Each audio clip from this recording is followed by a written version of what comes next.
Good afternoon, dear students.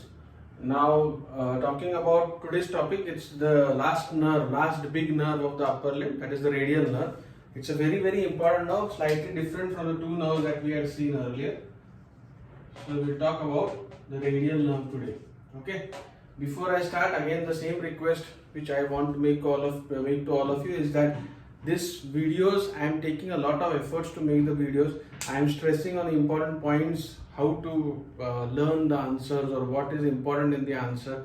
So please, I request all of you to please watch the video till the end and see to it that you like the video and share the video, and please subscribe to my channel. Okay, the video is going to be very interesting, so please watch it till the end. Okay, so we'll start with the radial nerve. Now we have the same points that we are going to talk about of the radial nerve as we have talked for the median nerve and ulnar nerve. The first point all of us know is the introduction. The second point is origin and root value. The third point is course and relations.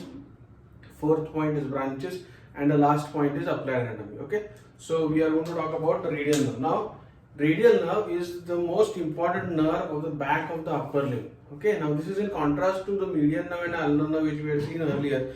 We had talked of the median nerve and ulnar nerve as important nerves of the forearm and the hand. But radial nerve is an important nerve of the whole of the upper limb, meaning everything at the back of the upper limb, be the muscles of the back of the arm and muscles of the back of the forearm, all of them are supplied by the radial nerve. Okay, this is the first peculiarity. So it's a very important nerve which supplies the extensors of the upper limb, or you can easily remember that it supplies the whole of the posterior compartment of the upper limb. Okay, that is the introduction. Now, origin and root value, it's a very important nerve from the posterior cord of the brachial plexus. I'm going to write less because what happens is then the complaint is that the board is small. So please concentrate on what I am talking of so that you will understand this. Okay, I have already shown the radial nerve in the resection videos. Go there and you can understand those. Understanding the topic is very important. You can refer to the diagrams as you can take the textbooks also. Okay. So radial nerve is the nerve from the posterior cord of the brachial plexus, and it is the thickest nerve of the posterior cord of the brachial plexus. Some people say that it is the continuation of the whole of the posterior cord of the brachial plexus. Its root value is the same as the brachial plexus, that is C5, 6, 7, 8 and T1.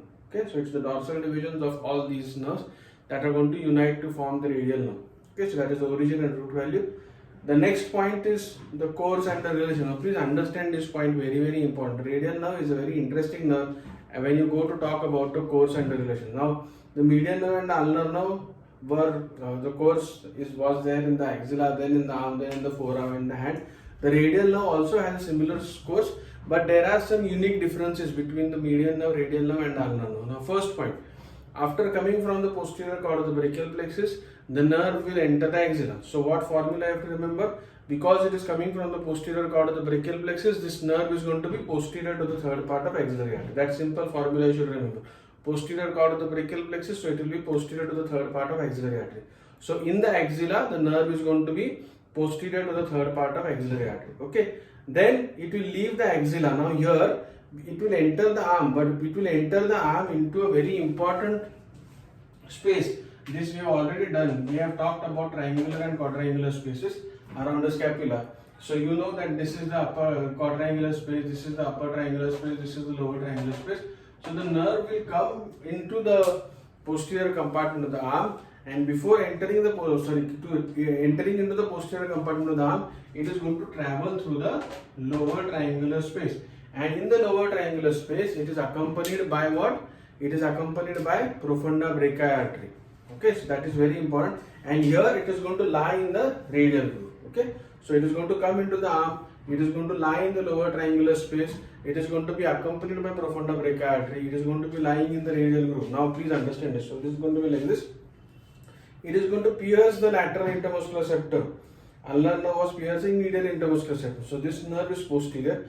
It is going to come anterior. It is going to come into the anterior compartment by piercing the lateral intermuscular septum, and it will reach here. It is going to reach the lateral part of the cubital fossa. You remember the contents of the cubital fossa, MBBS or MBBR.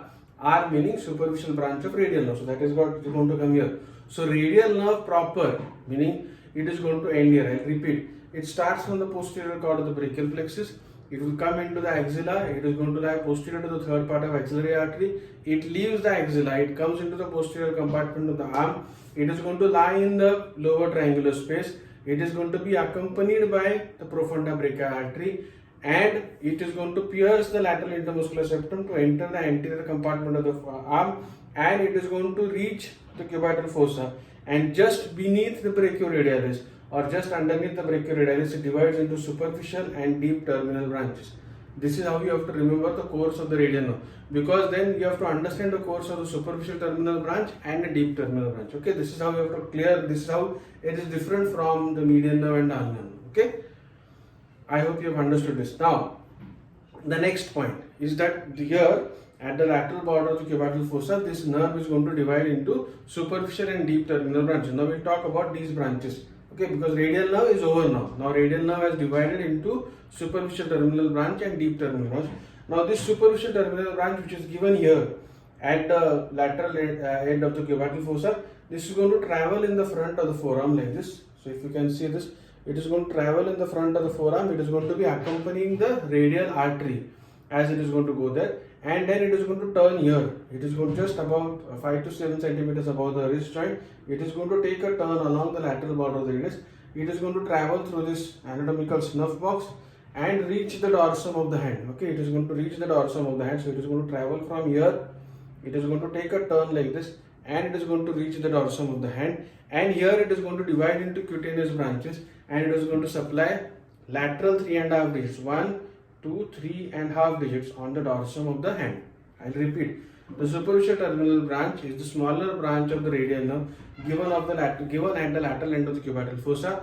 This nerve is going to accompany the radial artery as it is going to go towards the forearm, and about 5 to 7 centimeters above the wrist joint, the nerve travels over the lateral border of the radius, enters the anatomical snuff box and reaches the back of the hand and divides into cutaneous branches and supplies lateral 3.5 digits on the dorsum of the hand. Okay, so that is the superficial terminal branch. Then the deep terminal branch of the radial nerve is called posterior interosseous nerve.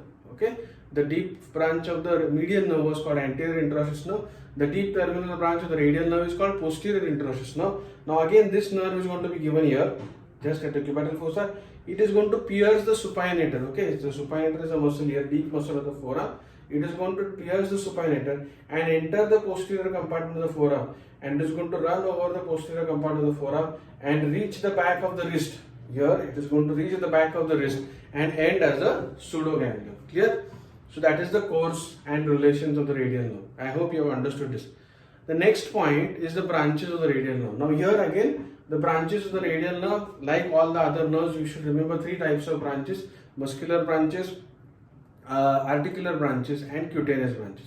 Now first is muscular branches. Now as I told you, the radial nerve is going to supply everything at the back of the upper limb. But when you are going to you'll have to be very careful in writing how to understand the muscular branches. First, when the radial nerve is the radial nerve, meaning before dividing into its superficial and deep terminal branches, the radial nerve gives off 4 muscles, or it supplies only 4 muscles. Which are those 4 muscles? It supplies the triceps, it supplies anconeus, it supplies brachioradialis, and extensor carpi radialis longus. Okay, so only 4 muscles are supplied by the radial nerve before it terminates into superficial and deep terminal branches. Okay, so what are those branches? Triceps, anconeus, brachioradialis, and extensor carpi radialis longus. These are the 4 muscles which are supplied by the radial nerve before dividing into superficial and deep terminal branch. The superficial terminal branch is cutaneous, so it does not supply any muscles. The deep terminal branch, which is the posterior interosseous nerve, is going to supply all the muscles other than these 4 muscles, meaning whatever muscles you can remember at the back of the forearm, the extensor compartment muscles, extensor digitorum, extensor indicis, extensor carpi ulnaris, extensor extensor digiti minimi, abductor pollicis longus, extensor pollicis longus, extensor indicis, all those muscles, meaning rather everything at the back of the forearm is going to be supplied by the posterior interosseous nerve. Only 4 muscles, triceps, anconeus, brachioradialis, and extensor carpi radialis longus, are going to be supplied by the radial nerve. Clear? So those are the muscular branches. Then you have cutaneous branches. We have already discussed the superficial terminal branch is going to be cutaneous to the palm, here dorsum of the palm, and is going to supply skin over the back of the palm, and digital branches to 1, 2, 3.5 digits. So 3.5 digits at the back of the hand will be supplied by the cutaneous branch. It is the superficial terminal branch of the radial nerve.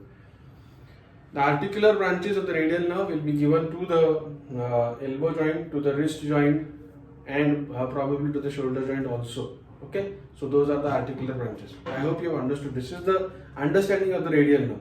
Now last part is applied anatomy. Okay, so there are two important things which you should understand about the radial nerve. The radial nerve, when it is going to be damaged here, okay, if there is going to be a damage to the radial nerve in the radial groove or anywhere else, it is going to result in paralysis of the extensors. And when there is going to be paralysis of the extensors, the flexor will overpower, and then there will be a deformity which looks like this. This deformity is called as wrist drop. Okay, so this deformity, because of involvement of the radial nerve leading to paralysis of the extensors, is called as wrist drop. Okay, another second thing which you should know about the radial nerve is sometimes, as we have seen, that the radial nerve, the posterior interosseous nerve, ends at the back of the wrist and forms a pseudoganglion. In some people, you might have seen a painful swelling which is there at the back of the wrist, and that is called as a ganglion proper. It is a true ganglion that is formed because of the inflammation of the posterior interosseous nerve there.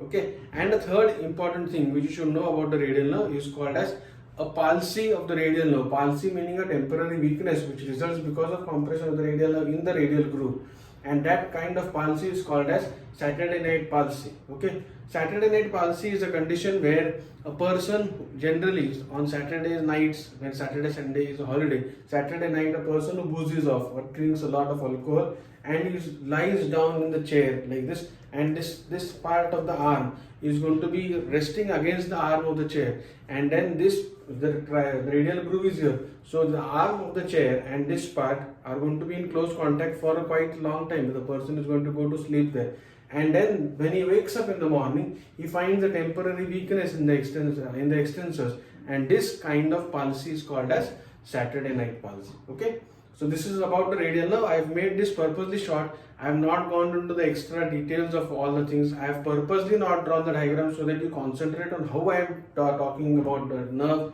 and how you should write the answer. You can refer my book or any other book for proper writing of the answer. I want you to understand the concept first so that you will remember how to write the nerve. And a last request to all of you to please like my videos, subscribe to my channel. Thank you.